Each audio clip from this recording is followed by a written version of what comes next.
everyone, it's Andy from Hobby Headquarters, and in front of me here is the first of my brand new kit. This is the Andy's Hobby Headquarters 16th scale M4A3E8 Sherman, and I am super excited to share with you today. This is the final version. This has all of the detail that we've been talking about for the last couple of months, but now I can show you all of the detail inside here. I'm super excited to do that.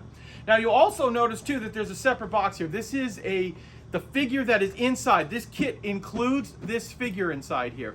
But what we've decided to do, because the figure came out so nice, Jason just knocked it out of the park with the detail and the look of the figure, we decided to do a limited edition amount of the figure by itself. So if you have another 16 scale armor piece that you need a commander figure for, or you just want to paint a nice 16 scale figure for the figure painters, we've released this on a limited basis, and this will be arriving the same time in the United States, and actually worldwide, as the actual kit is right here.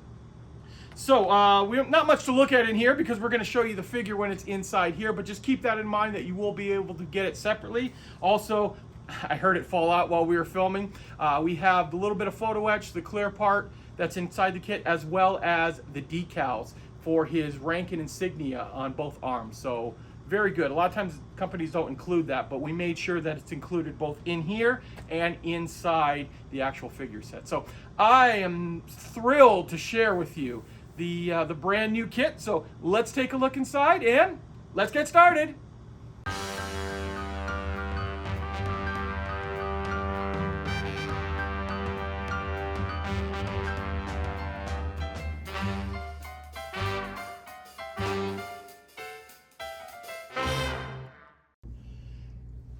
And here it is. I am very proud to share with you the final version of the Sherman kit. That's been a lot of work and a lot of time, but I'm super excited to share it with you right now. Just quickly show you the box. Obviously you've seen the artwork many times if you're watching this channel, but on the side here too, this is just 4 of the different markings that will be available inside the kit. There's actually a total of 6 different markings inside there, and we even have a winter one in here as well, and some other different versions that we'll show you when we get to the actual instructions. Okay, let's look at the plastic now. So right here we have our bathtub style hull. As you can see here, it's got a little detail on the bottom, so bolt detail. There it is right there. So we'll move on quickly from that because I want to show you what I think is probably the nicest looking amount of detail I've seen on a kit. This is absolutely incredible looking the way this came out. So we're going to zoom right in here to begin with. And in this area here, this whole front area, on the real tank is a cast piece with a like a rolled armor that they would weld onto it here. But look at the beautiful detail in the casting on that. Plus all of the weld beads all the way around, the weld bead all around in there. There's even a weld bead on the inside, which honestly you're never gonna see, but if you ever had the turret off or anything, you would be able to see it in there. So look at that nice cast texture. And then as you come over to this side, you'll also be able to see the foundry marks in the castings. And speaking of foundry marks, maybe you can see them. They're real faint here, but right here, and there's a few other spots, there are some casting foundry marks as well. And then you can just see all of the nice detail that they have on the welds, and even these little pegs that are sticking out here that hold the fenders on. There is even a weld detail all the way around that too. So just absolutely beautiful the way this came out.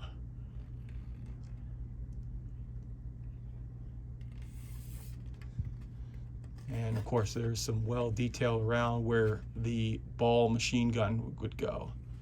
But yeah, there it is. Look at that beauty. That is some incredible work that they've done on this. So needless to say, I'm very happy with that piece. Next up, we have another giant sprue here, and some of the main components of making up the upper hull. You got the area, the back of the tank. Here's where the engine deck will actually go. Here is our transmission cover with a beautiful cast texturing on it. just like that. Some of the fenders, the final drive here for the off the transmission, pieces like that. There we go. Next up we have our, this is the one that has the mantlet as well as the barrel. Now there is a plastic barrel inside, but keep in mind there is a turned aluminum barrel included with this kit. So this is like a fallback that if you lost the thing, this always comes in any kit that has it, but it's always good as a backup if worse comes to worse. So take a look at this cupola.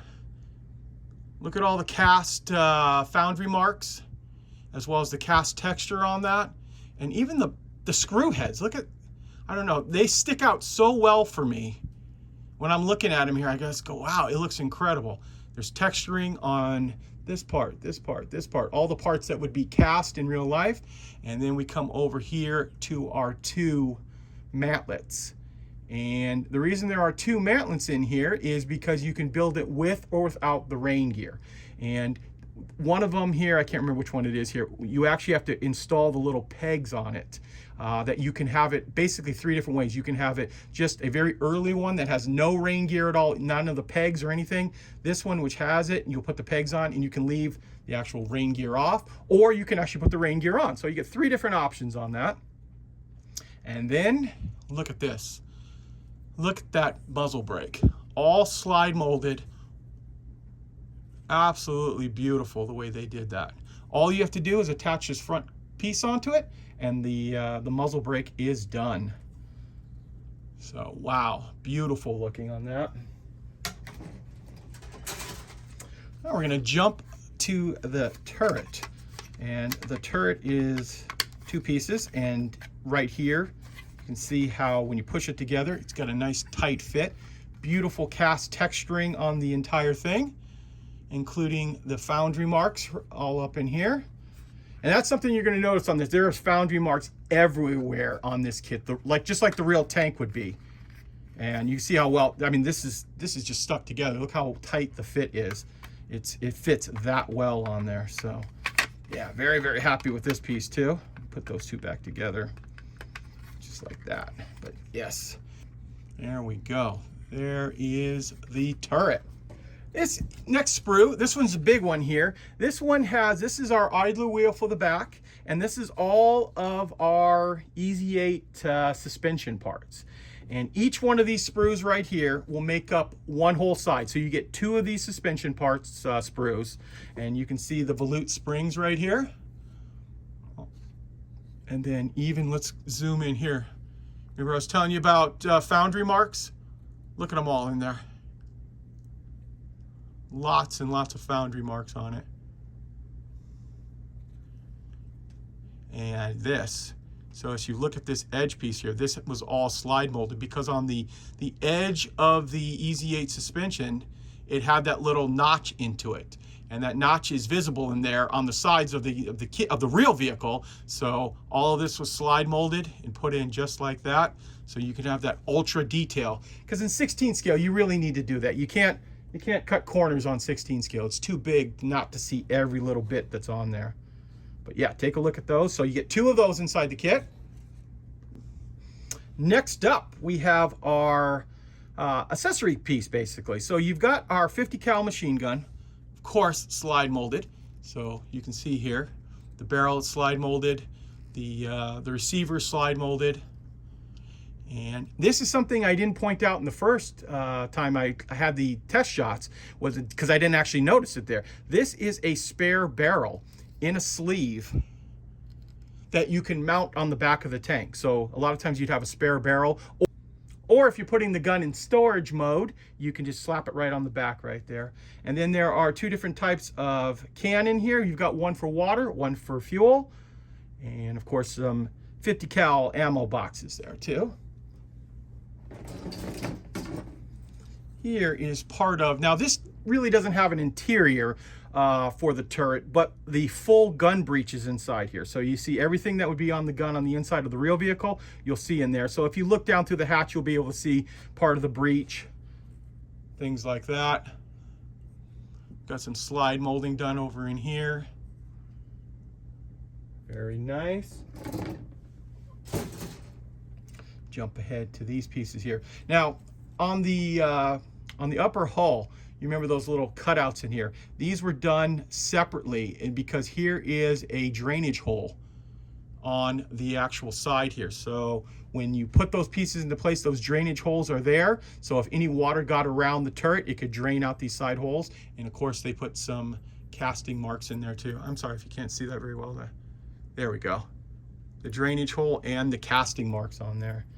And then of course, we've got parts for the machine gun, front machine gun, and a bunch of other little accessories. There we go. Here is the kind of a lot of different pieces here. So here we have for the idler wheel in the back. And when I built the prototype too, there's a way that you can tighten the track on it too. So that's all been slide molded there. We have our, see this right here? It's all been molded hollow here, so you can see through the engine deck. We've got our return rollers, all those little pieces. These are the guards for the top of the vision ports. These are the light guards. Lots of other little accessories. Here's the lifting hooks. Some more slide molding. Lots of slide molding on the, oh yeah, slide molding also. This is the 30 cal machine gun. There'll actually be two 30 cals in there, one for the coax for the 75 or 76 millimeter gun, excuse me, and one for the ball on the front of the tank. So you get two of this particular sprue inside there. And quickly, we'll take a look at these two. These are all little accessories. Like this is like the grab handle for the top of the hatch. Here is the springs, the searchlight, some more slide molding down on the side there, just like that. And here is the back of the tank where the exhaust comes out. These all louvers all stack on top of each other here. We have our road wheels now too. I wanted to show you those as well. So hopefully you can see the markings on them there. They've got US tire as well as the dimensions of the tire on there. So those are all the road wheels that you're going to need when you have two sprues, so one for each side.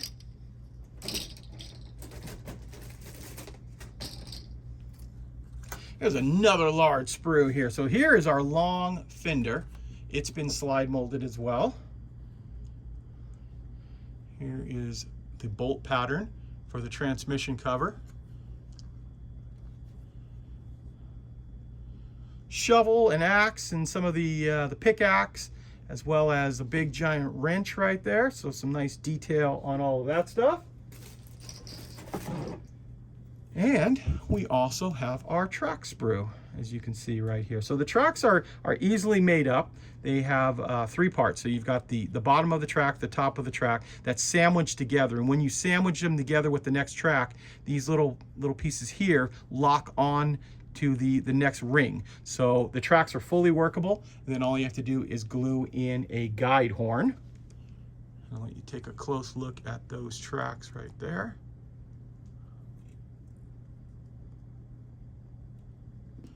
And since we're talking about tracks, here is one set of the tracks put together. And look at how well they work once you get them done. And then the last thing you'll have to do is put that last piece in, glue the pad in there, and you've got a complete set of tracks. And very, very nice and workable tracks as well. And finally, the last piece of plastic in this kit, besides the figure, is the clear parts. And you can see they're made out of a crystal clear plastic, and the fogged ones are right here. They've made that purposely, but very nicely done. And finally, we have the figure. Now, the figure, you've seen probably if you watched the very first prototype video that we had of the tank. I don't think it's changed anything since then, because it looked absolutely stunning when we first got it, and it still looks the same. So look at the detail on the face. He's got gloves on his hands. And one other quick little thing I wanted to point out to you too. I went and contacted my friends at Tamiya, and you know that they make or maybe you don't know, if you're an RC guy, you know this.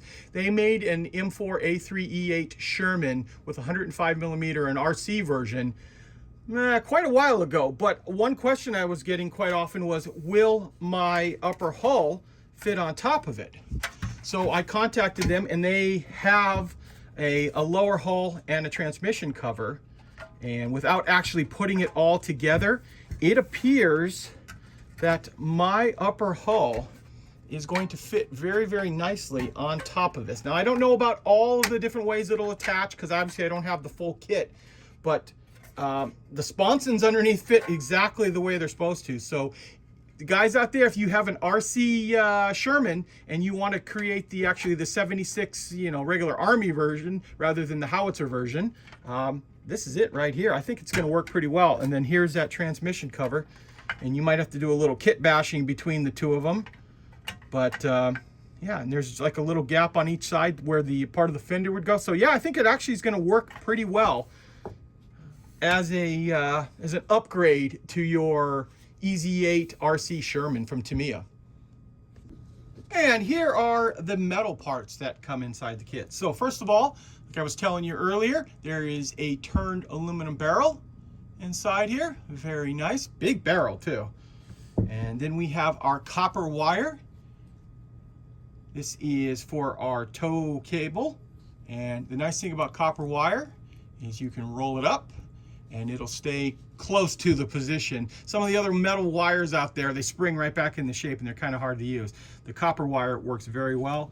And then there is a piece of photo etch. So this is the little hook up in the corner for the commander's walkie-talkie.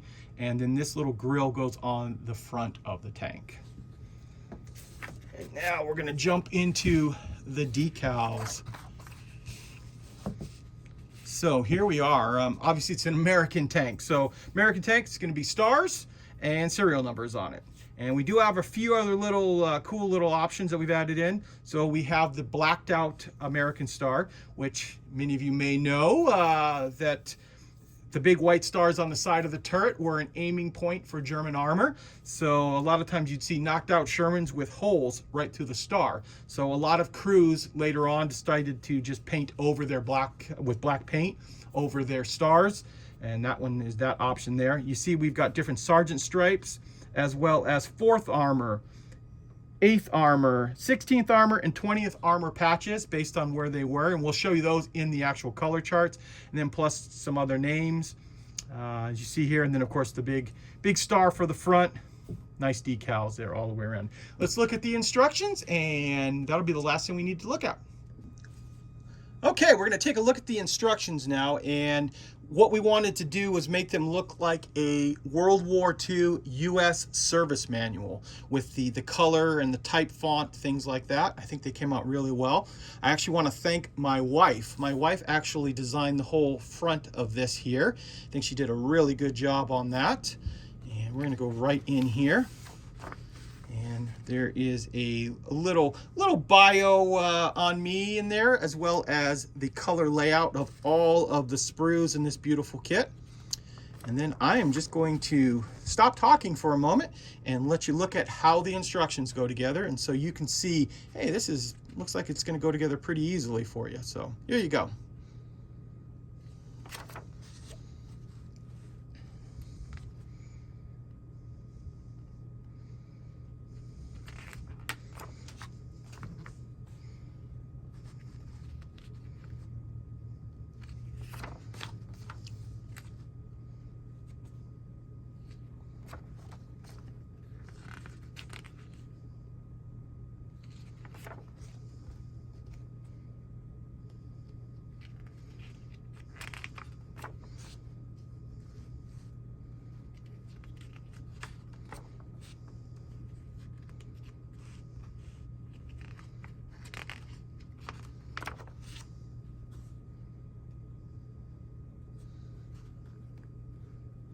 Real fast too.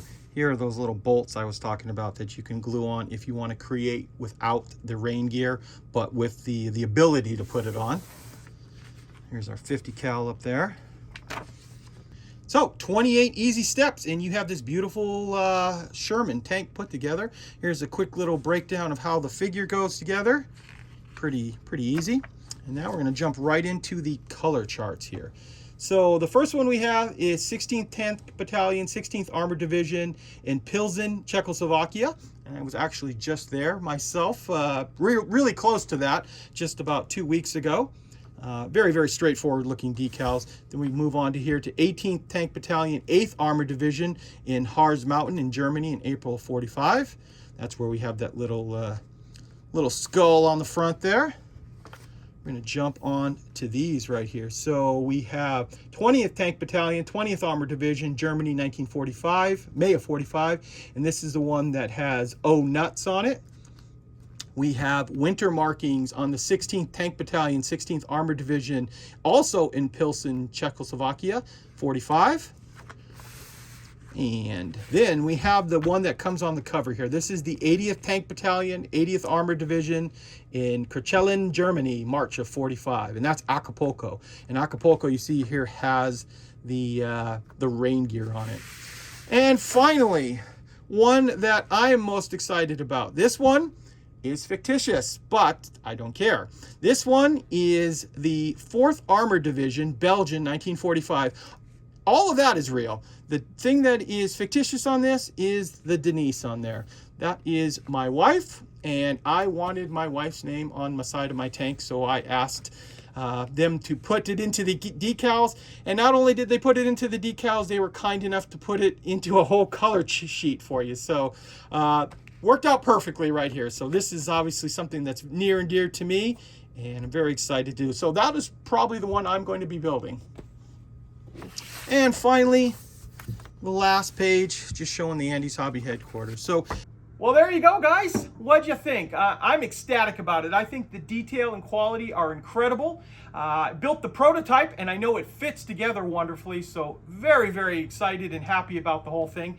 Now, you saw me, I had the tracks all built together because I'm actually going to, or I should say, I'm going to start building this one as soon as I'm done filming this here. I'm really excited to build it completely. I will have a complete build video to share all of that with you, show you how it all goes together, and I'm going to paint it up, decal it, and then it's going to go in a special little place in my my display cabinet that's off to the side of it. You can't see it, but it's there. And my first kit, I got to do it. I'm also have one brand new pristine box that I'm going to leave the kit exactly the way it came off the production line. It's going to get put into there as just a little cool little museum piece for myself, just to look at and say that, hey, there was my first kit. And then of course we have the figure kit also coming out, and very soon I can announce the other big news on the other kit. We're just waiting on the artwork to get completed, so I'll be sharing with that very soon on it there. So thank you, everyone. The response worldwide has been incredible, and the kits are now done. They are boxed. They are on multiple cargo ships, or containers, I should say, going around the world. Ours are on the way to us right now. I think they're actually about to leave on Monday, our container ship. So another 4 to 6 weeks, we should have them. So I am super excited. And mountains and mountains of Shermans will be coming in, and around the world. We have our distributors in Australia, in Japan, all over Europe, everywhere you can get a hold of this. So I want to thank everyone out there who has pre-ordered, and get ready, because it's coming right there. I think you'll love it when you actually get it done. So that's enough talking for me right now. I want to thank everyone, as always, for watching, and please stay tuned because I have many more videos coming.